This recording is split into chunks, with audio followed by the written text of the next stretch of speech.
Maisha, I never noticed she was a man. I never knew. I believe that our education, like such as in South Africa and the Iraq, everywhere like such as.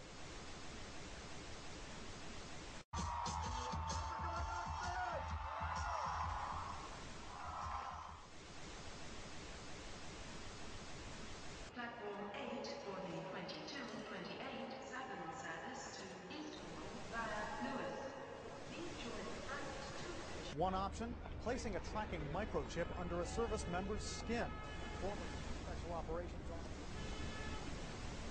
And if you hear the shouting, it's a group of demonstrators who've come.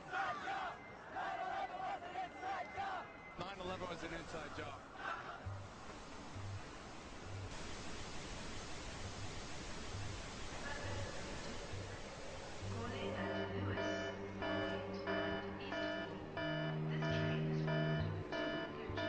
It's no longer a theory. What I'm about to say is fact.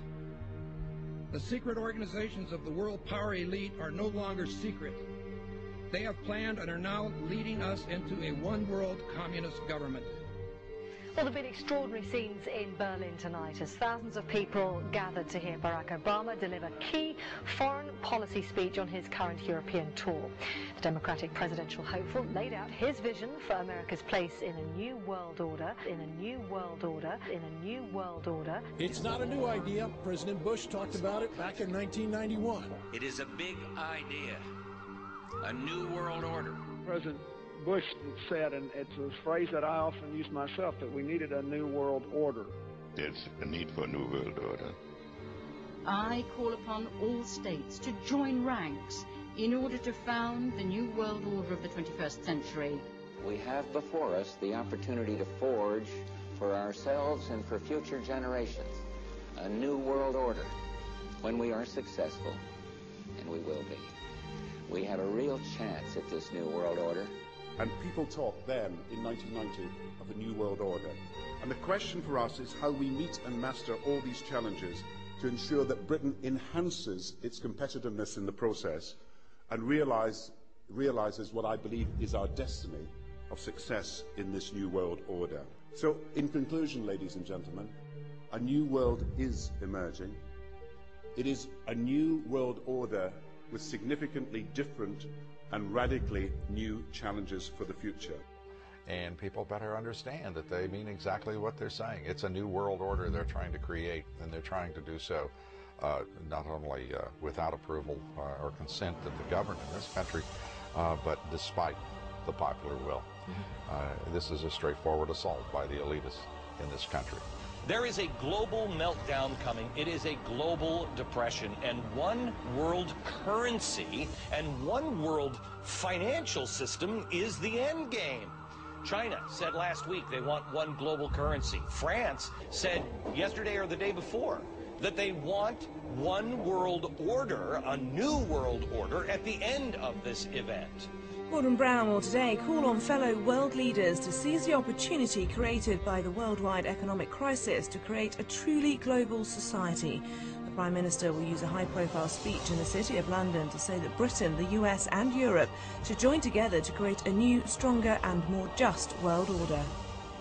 This engineered collapse is there as a massive problem for which you offer the solution, and the solutions are the infrastructure we've been predicting all this time, including the World Central Bank.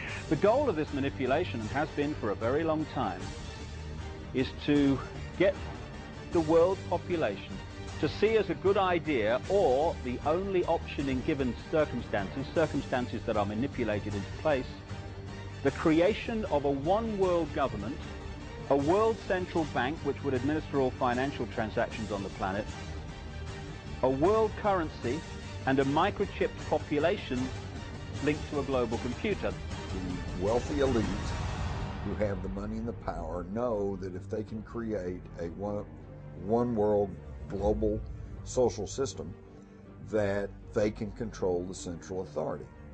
In other words, world control, world domination, one of the oldest desires in the history of the world. There's a very, very clear-cut and easily identifiable system in place that puts all of these elements from media control to government control to energy control together into one apparatus working together effectively towards its final goal, which is, you know, global control. Because of the compartmentalized pyramids that they've constructed within all these institutions of government and finance and corporations, the vast majority of people who are daily making contributions to push the world in this towards this Orwellian global state have no idea that they're doing that, because they don't know how their contributions fit in with everyone else's. Only the few at the top do.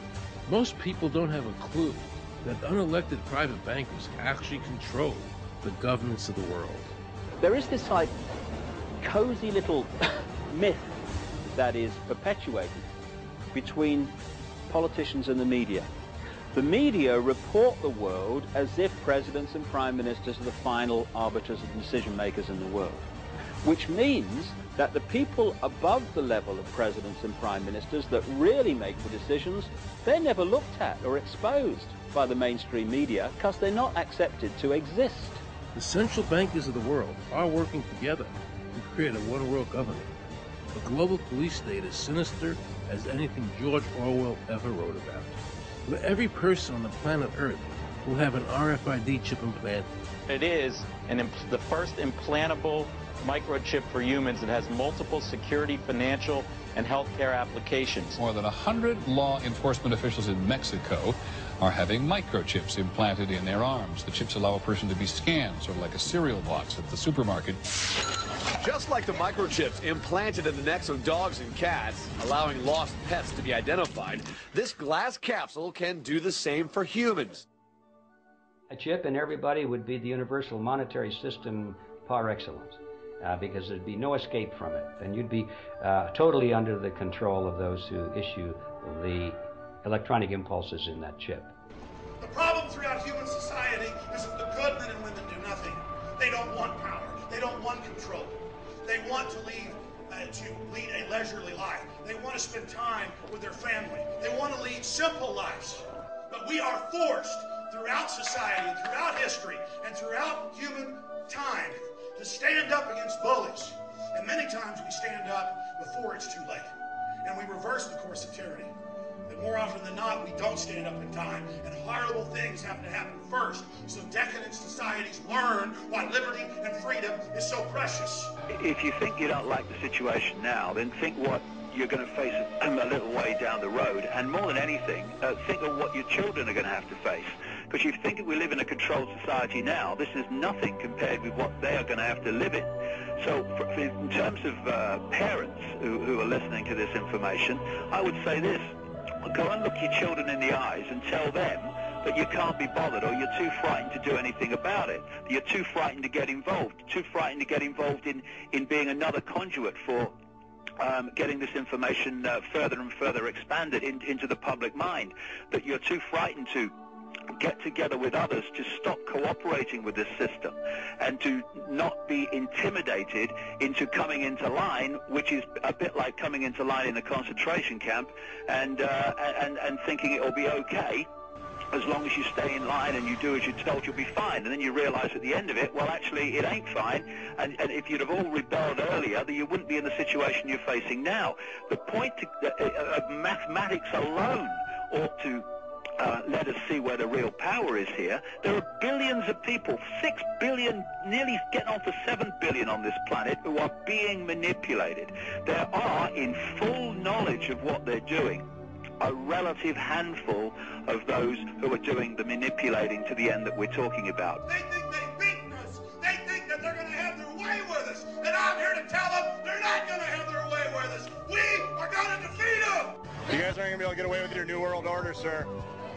Talk about Bill. You know what New World Order is. You will never get a New World Order. Never. National sovereignty will prevail. The New World Order is going down, sir. You can laugh. Wake up, people. Wake up. Research the New World Order. This is important. Look it up. Investigate it. Your New World Order will fall.